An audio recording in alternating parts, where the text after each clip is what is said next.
this is Mick Foley. This is Harley Race. This is Shelton Benjamin. This is Mr. Wonderful Paul Orndorff. This is the Monster Abyss. And this is Daniel Bryan. This is JBL, and you're watching the MWF. Be there, live.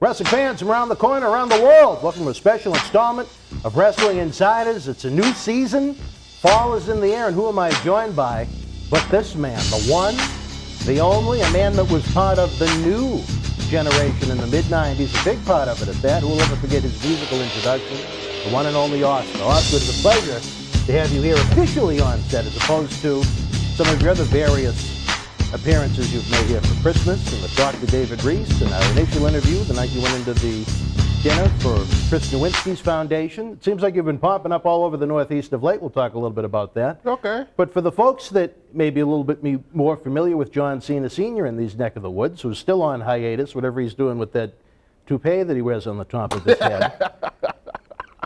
If you're a 10-year-old tuning in for the first time, tell folks what Oscar is all about, brother. Oh, well, if you're a 10-year-old for the first time, you could always go to the network and take a look at the history of Oscar and Men on a Mission. I mean, they have covered their bases. And the film looks like the WWE product of today.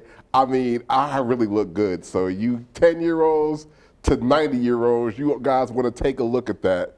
But just to give you a little history, back in 1993, in Las Vegas at Caesar's Palace, that's when I ran into Vince McMahon and Macho Man Randy Savage and Jerry the King Lawler. I said it would be a good time, a good thing to bust a rap right now, and maybe I could get a job. See, that was during when WrestleMania 9 came out, so my goal was to rap and then maybe get a guest spot on WrestleMania 9, because I was like, that would be so cool to rap at a WrestleMania, because I was a huge wrestling fan. So I rapped for him, and you know, to make a long story short, I went further than that. I didn't do WrestleMania 9, but I got a contract and a career out of it. So you were in Las Vegas for a show. You were an entertainer, right, beyond the auspices of professional wrestling. I was with a comedian called Andrew Dice Clay at the time. Mm-hmm. So you had a show, you were hanging out at the casino afterwards, you saw Vince, Randy, and Mr. Perfect go through the casino, right, and you approached them with no background in professional wrestling, none, and you did your thing. Other than being a fan. And what did Vince McMahon say?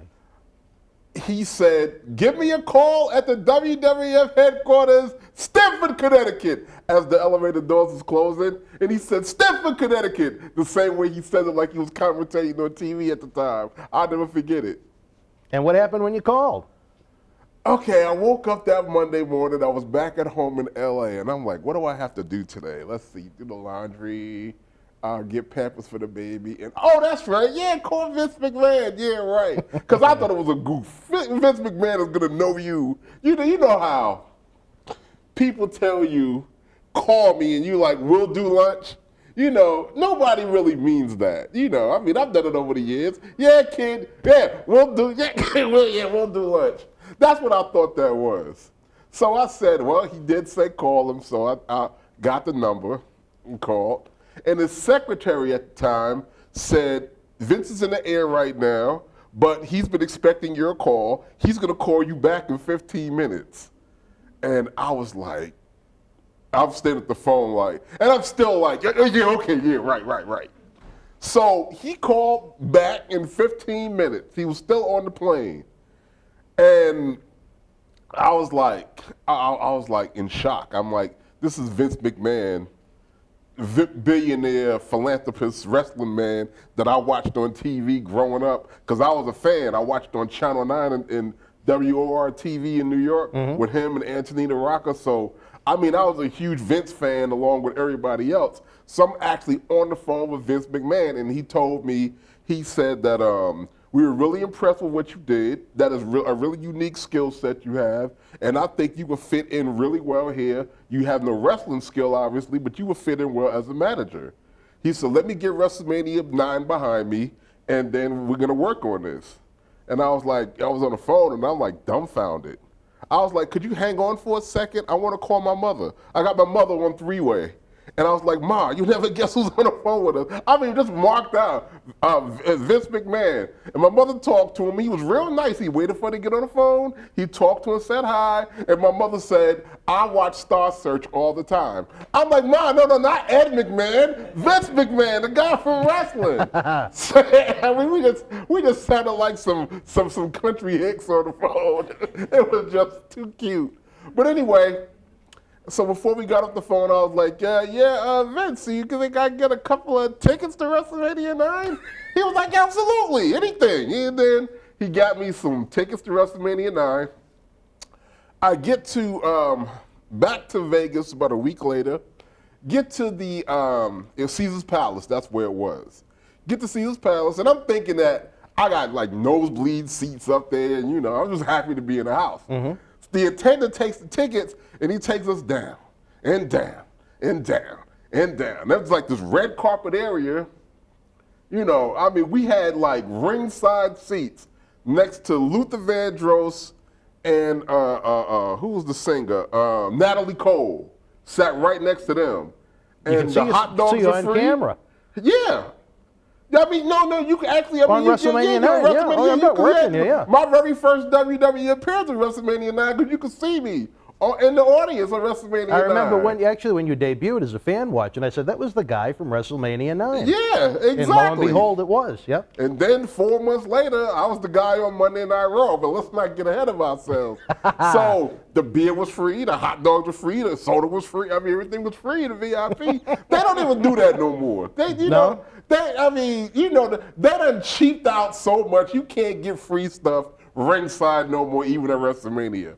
But back then, was it a WrestleMania thing, or was it a Caesar's Palace thing? For the, it was. You know what? I don't know. Because honestly, I've never heard of them giving out. That's in that section. And I could be wrong. You might be right. I might be wrong. In that section, the concessions were free, and that's a good question. I don't know whether that was a Caesar's Palace thing or a WrestleMania thing, but the concessions in that area was free. We'll have to ask Howard Finkel. He's Everything the except the trivia cocaine. master. You had to pay for that. But other than the hookers, then again, the hookers might have been free. I just didn't ask for one. But yeah, and so after that, about a month later, I didn't hear from them for about 3 or 4 weeks. Then out the blue, they called, and then they flew me out to Stanford, and the rest was history. I mean, we shot the first. They introduced me to Mo and Mabel for the first time, and then when I saw Mabel, I could not believe that a human being that was not in the circus could be that big. I mean, he was just huge. I'm like, I just looking up, my neck was hurting. I'm like, well, hello, Mr. Mabel. And yeah, then the rest was history from there. You guys had a great chemistry. You jived right away. I No, mean, we did not. Well, I'm talking about on camera. Oh, what's that? On camera. Oh, yeah, on camera, but not in real life. If you didn't know as much, you'd think you were a trio that came from some territory or something like that. Those were what happened right off the bat? Those were two guys that wanted to backhand smack me in the car every other mile we went down. We couldn't stand each other. Why? Well, the synergy wasn't there in the beginning. It was a thing where I was from, I had humble beginnings. I came from the projects in Brooklyn. Mm-hmm. But through a 20-year span, I had got bougie. I had moved out to Beverly Hills and Hollywood, and I was working with people like Frank Sinatra, Milton Berle, comedy and entertainment legends. And legends. I had big Jewish management. And, like I said, when I met Vince, I was with Andrew Dice Clay living it up in a penthouse suite in Vegas. I had gotten to be, I was on my way to stardom anyway. Right. Yeah. So I had when I had got to, get the WWF, the only thing that did was make my little head bigger. So I'm back there. You got these two country guys from Tennessee, right? And you just imagine the chemistry wasn't there. They wanted to eat at truck stops and stay at Motel 6s. By that time, I was Marriott Peninsula Hotel. You know, I mean, I had 2 weeks prior to that, I had did this show where I stayed at the Pretty Woman Hotel, the Regent Beverly Wilshire in Beverly Hills. So that mindset, I'm like, I refuse to go back. What, y'all crazy?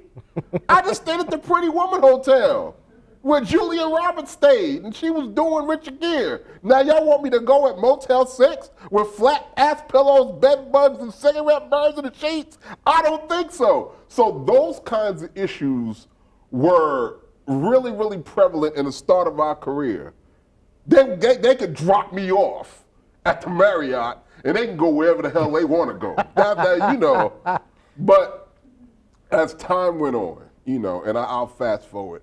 As time went on, when you put all that aside, and they started making money, you know, everybody started making money in the WWF, you know, things got, you know, more evened out. You know, we put all those petty differences aside, and today, Nelson, God rest his soul, you know, he's gone now. Those are two brothers that the Lord gave me. That's a gift the Lord gave me that I can't, you know. I speak with Mo every day, or at least every other day. You know, we still do a lot of stuff together, and the brotherhood could not be any stronger. But yeah, it started out real rocky. Unbelievable. Let me ask you this. It's always interesting, and a lot of fans may not realize this, but, you know, obviously when you're doing your comedy tours and so on, whoever's the agency's putting the show on, they're taking care of your food, hotel, and so on. How did you adapt to professional wrestling, where you're paying for your own hotels, rent-a-cars, relying on the draws every night from WWF?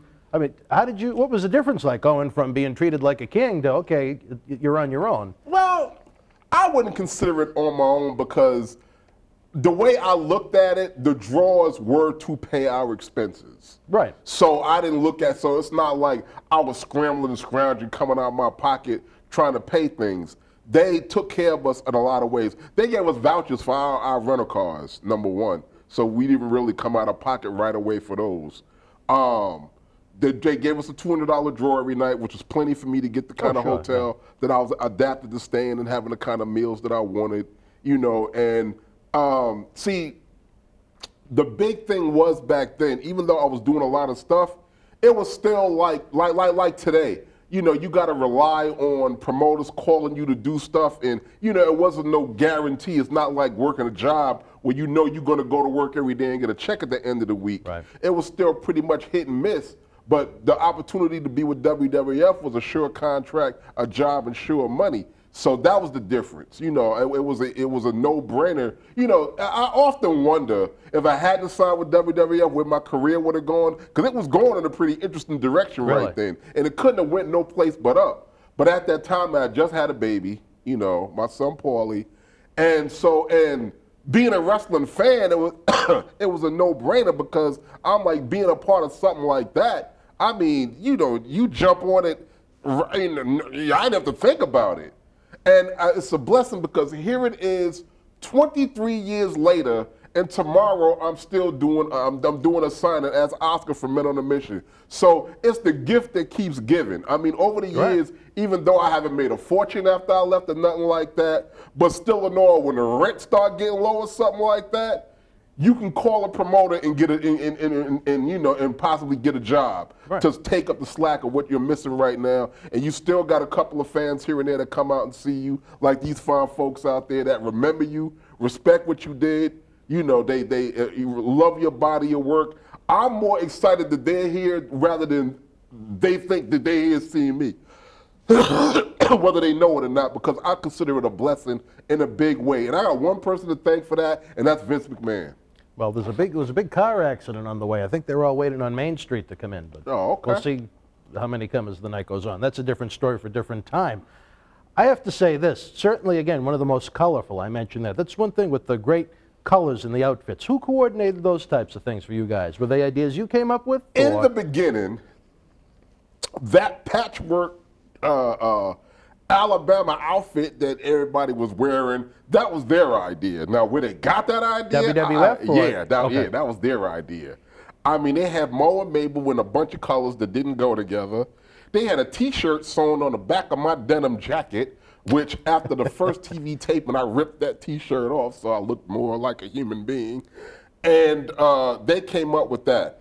After I just couldn't, and just watching them in them colors hurt my eyes. After I couldn't take it no more, and I think my right eye started to bleed, that's when I went to creative and I came up with the purple and the gold and told them that, you know, we need more uniformity in color.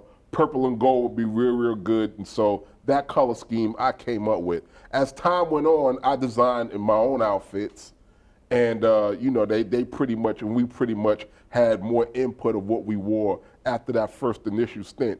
But, yeah, no, if it hadn't did that and Vince wasn't really paying attention, who knows what the hell they would have had us in, you know, over the years.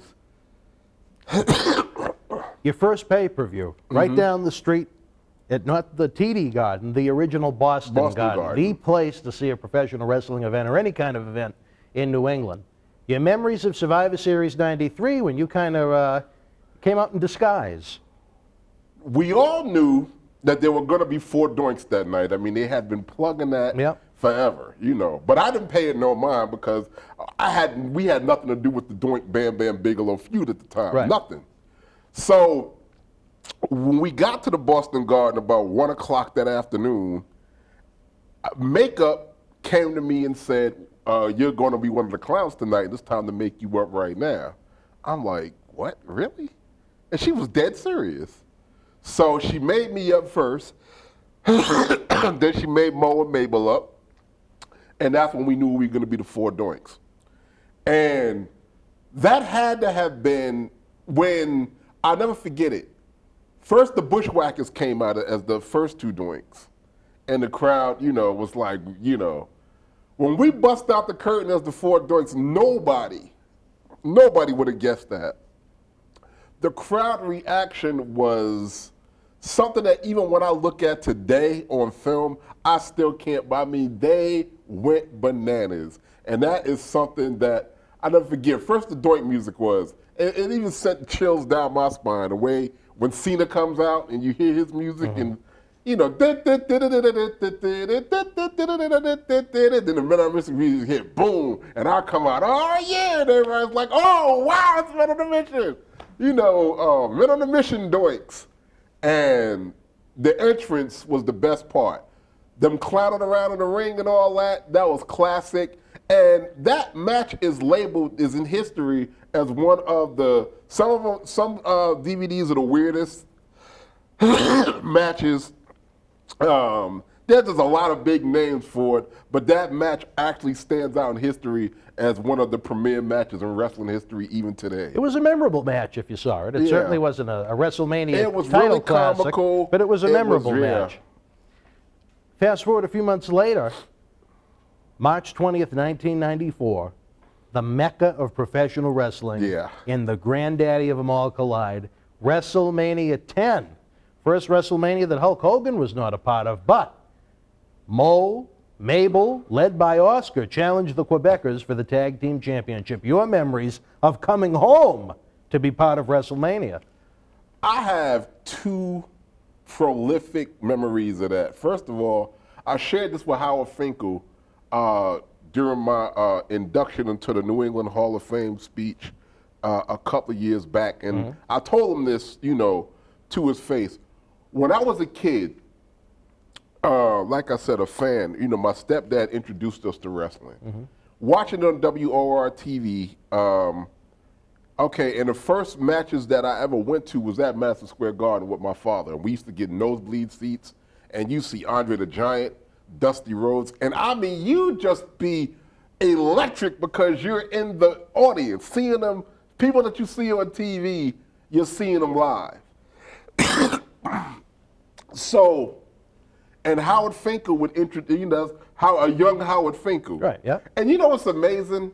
Howard Finkel looks the same today that he did back then, and we talking of 30, 40 years ago. I don't know if it's a good or a bad thing, but he really hasn't aged. He really, he's like the Archie comics of wrestling, the Dick Clark. Howard Finkel has not aged, Howard. not one bit. It's a good thing. I hope I look that good 10, 15 years from now. Oh, excuse me. So I told Howard, I said, it was him that introduced us at WrestleMania 10 and every other time at Madison Square Garden. So picture this. The memory of you as a kid, right? You coming down that ramp. You used to listen to Howard Finkel in the nosebleed seats as a kid, calling out Dusty Rhodes, calling out Hulk Hogan, calling out this one, that one. Now he's calling out you. And you're coming down that ramp at Madison Square Garden, and I almost could see a vision of myself looking at myself with my stepdad and my brother looking at me coming down the aisle at Madison Square Garden. That was the memory for me, it was. And of all the memories of everything I've ever done in my life, that's one of the ones that will stick out the most because that's just life coming in a circle that you just never could imagine. I wish anybody could be in my shoes with a memory or a paradox like that. And that's my memory, you know. According to you, Howard Finkel could be a circle. No beginning, no ending. He looked like Howard. He just keeps going. He looked like Howard coming out of the womb, I guess, even with the little mustache. Does he have any children, Howard? You know, I don't think so, but I could be wrong about that. I don't know him all that well. I haven't seen him tomorrow. I've had some interesting stories with Howard. He needs to keep his legacy going with kids or something. Or little Howard nephew, teach him how to be a ring announcer because he is the premier guy. He's missed. He's missed. I tell you this, I wasn't a big fan of Lillian Garcia when she started, but I look at her as Howard Finkel now compared to some of the other ones. That's a different story for a different time. We have many friends in Stamford, Connecticut, so I try and mind my P's and Q's. But we're all entitled to an opinion. Lillian Garcia, we love you. What the hell are you doing? I think Lillian's great. We love you, Lillian! In 1999, no, I wanted the Fink. It was the Attitude Era. They just wanted to shove a skirt on the air. Well, they have to. They gotta move on. There weren't enough females. They gotta adapt, and they come on. Women's The Fink is the voice, brother. But he can't be the voice forever, and he can't be everywhere forever. Well, he's not going anywhere. We'll still see him in another 10, 15 years at WrestleMania, looking the same, introducing the Hall of Fame. Howard Finkel gonna be dead and still call him, man. Just like when Vince dies, he's still gonna run the company from the grave. He'll still be at the gorilla position. Yeah, exactly. Right. Well, we're gonna have a lot of, as the series goes on here on the show, a lot of different times we'll talk about, times on the road, major events, and so on and so forth. We can't tell the whole Oscar story here in one night. No, we'd be here till tomorrow if we did, so. But let's just talk about post-WWE. Okay. What does a WWE superstar do? In your case, I believe it was February of '95. What is life like after you leave the WWE spotlight? Well, you're someone that's known to, the old saying of Mick Foley goes, someone that you could see on the shelf of Toys R Us to go into work at a Toys R Us. What was life like for you when you wound up leaving the company? I went straight into radio after that. I went in Chicago? Chicago radio. Yeah, I was on a really big show called the Mancow's I've heard of him. Yeah. I was blessed to be able to do that and made a really good living for a couple of years doing that. But but I'm not gonna lie. I mean, it was some really dark times. I mean, it's like I didn't feel like I was the rapper that I was back in the 80s and the 90s, so I really didn't pursue that because I had this thing to where it was like, all right, I'm a little too old for the rap game. I mean, don't nobody want to see a fat middle-aged rapper on stage no more. This is just the way I was feeling about it. So yeah, it's really hard when to make ends meet. You got to work a regular job, or you got to, you got to do this, that, and the other. But again, not going through the whole story. In 2015, I'm starting to find a niche of where I could use what I've done in order to, bring things full circle. Like starting this initiative, One at Equilibrium, with Dr. David Reese. The former talent initiative when they suicide and all that other kind of stuff like Great that. Concept. We've talked about, and working with you and doing a whole bunch of different things that's really still wrestling based. People remember you, and you can use your expertise in order to do things, but at the same time make money to feed your family. So like I said, again, it goes back to the whole circle concept. Everything comes full circle, and the things that I do now, people in this business, they bash Vince and they talk about the company and all the kind of stuff like that, but people are missing the point. Was my run there perfect? No. Did I have problems there? Yes. Is it a perfect company? No. But what is? But just the fact that you make $1 that you can get a slice of pizza on or pay your mortgage or anything like that that's wrestling based, it's all due to Vince McMahon having a vision and believing in you once upon a time, and you're able to parlay that into doing things over the years to make money to sustain yourself. And that's the one constant and the one thing that a lot of us seem to forget to thank Vince McMahon for. We have more to thank. You could have gotten into it with him personally. Y'all could have had lawsuits back and forth, disagreements. You could have wanted to choke the man out. But there's not one of us that does not have more to be thankful to him for than to detract him for. Because if you want to detract him, get your ass out the business, period. Go do something else and be a forgotten memory. It's a great way to look up. Before we go to break, I'm interested to know this for myself. You talked about our president, Dr. David Reese. You've joined him as the vice president, 2 multi-year deals from what I understand. Okay. Tell me this, how did you and the good doctor come to know each other? You talk about 2 different worlds. Evan Ginsberg is the man to thank. Evan Ginsberg out of New York that does Madhouse TV and has his own has his own show. What happened was he hooked me up with Dr. Reese because Dr. Reese does psychiatry and wrestling-based stuff. He did my podcast. And after he did my podcast, we found out we was on one accord with the whole former talent thing. We got to talking and we met and all of the kind of stuff like that. And then it was just a partnership from there.